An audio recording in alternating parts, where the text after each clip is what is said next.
ഈശോ മിശിഹായ്ക്ക് സ്തുതിയായിരിക്കട്ടെ. ഇന്ന് നമ്മൾ ശ്രവിക്കാൻ പോകുന്ന അധ്യായം ഉൽപ്പത്തി 3 ആണ്. ദൈവം നല്ലത് എന്ന് കണ്ട ഈ ലോകത്തിന് എന്ത് സംഭവിച്ചു? മനുഷ്യന് വേണ്ടി ദൈവം സൃഷ്ടിച്ച ഈ ലോകം പാപം നശിപ്പിക്കുന്ന ചിത്രമാണ് ഉൽപ്പത്തി പുസ്തകത്തിൽ 3 അധ്യായത്തിൽ കാണുന്നത്. സാത്താൻ ഇവിടെ ദൈവത്തിൻ്റെ ആധികാരത്തെയോ അസ്തിത്വത്തെയോ ചോദ്യം ചെയ്യുന്നില്ല. എന്നാൽ സാത്താൻ ആക്രമിച്ചത് ദൈവത്തിൻ്റെ വിശ്വസ്തതയാണ്.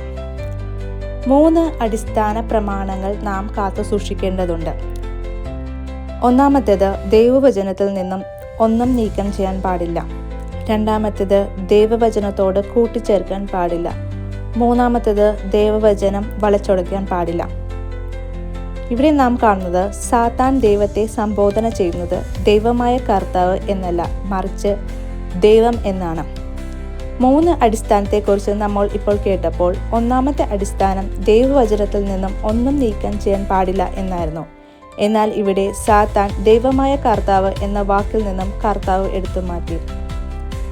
കർത്താവ് എന്നാൽ ജീവിതത്തിൻ്റെ ജീവിതം നിയന്ത്രിക്കുന്നയാൾ, നിന്റെ ജീവിതത്തിൻ്റെ സർവ്വ അധികാരവും ഉള്ള ആൾ എന്നാണ് കർത്താവിനർത്ഥം. ദൈവം പറഞ്ഞിരിക്കുന്നത് ഈ വൃക്ഷത്തിൽ നിന്നും പഴം നിങ്ങൾ തിന്നരുത്, തിന്നു കഴിഞ്ഞാൽ നിങ്ങൾ മരിക്കുമെന്നാണ്. എന്നാൽ സാത്താൻ പറയുന്നത് നിങ്ങൾ മരിക്കുകയില്ല എന്നാണ്. ശാരീരികമായി അവർ മരിച്ചില്ല, എന്നാൽ അവർക്ക് ആത്മീയ മരണം സംഭവിച്ചു കഴിഞ്ഞു.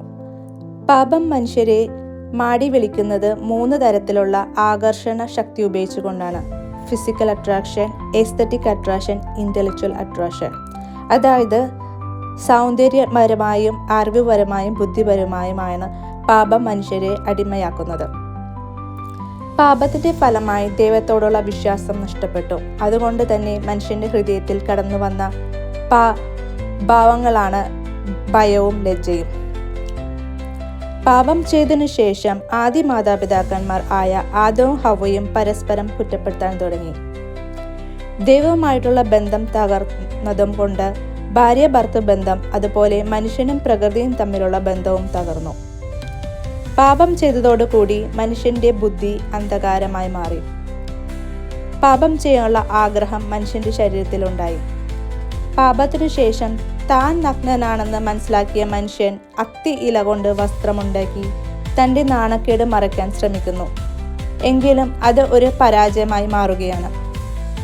ദൈവം കടന്നു വരുമ്പോൾ ആദം വിളിച്ചു പറയുന്നത്, ഞാൻ നഗ്നനായതുകൊണ്ട് ഭയന്ന് ഒളിച്ചു നിന്നു എന്നാണ്. എൻ്റെ പ്രിയ കൂട്ടുകാരെ, നാം ഇതുപോലെ പല പാപങ്ങൾ ചെയ്യുമ്പോഴും അത് മറയ്ക്കാൻ ആദത്തെ പോലെ പല ഇലകൾ കൊണ്ട് മറക്കാൻ ശ്രമിക്കുന്നു. ദൈവത്തെ നേരിടുവാൻ നമുക്ക് സാധിക്കുകയില്ല. ദൈവം ആദത്തോട് ചോദിക്കുകയാണ്, നീ നഗ്നനാണ് എന്ന് നിന്നോട് ആര് പറഞ്ഞു? ഞാൻ തിന്നരുത് എന്ന് പറഞ്ഞ മരത്തിൽ നിന്നും നീ പഴം തിന്നോ? എന്തിനാണ് ദൈവം ഇങ്ങനെ ചോദിക്കുന്നത് എന്ന് നിങ്ങൾ ചിന്തിച്ചിട്ടുണ്ടോ? ഒരു തുറന്ന കുമ്പസാരമാണ് മനുഷ്യന്റെ നഗ്നത മറയ്ക്കാൻ കഴിയുന്നത്. ഒരു തുറന്ന കുമ്പസാരത്തിലൂടെ നമുക്ക് നമ്മുടെ പാപങ്ങൾ മായ്ച്ചു കളയാം. ഉൽപ്പത്തി പുസ്തകത്തിൽ 3 അധ്യായത്തിൽ 15 വാക്യം, പാപം ചെയ്ത ഒരു മനുഷ്യനെ ദൈവം കൈവിട്ട് കളയുകയില്ല, അതിനുള്ള പരിഹാരമാണ്. ദൈവം രക്ഷകനെ വാഗ്ദാനം ചെയ്യുന്നു. ഈ വാഗ്ദാനമാണ് പാപത്തിനു ശേഷം മനുഷ്യൻ പ്രത്യാശ നൽകുന്നത്.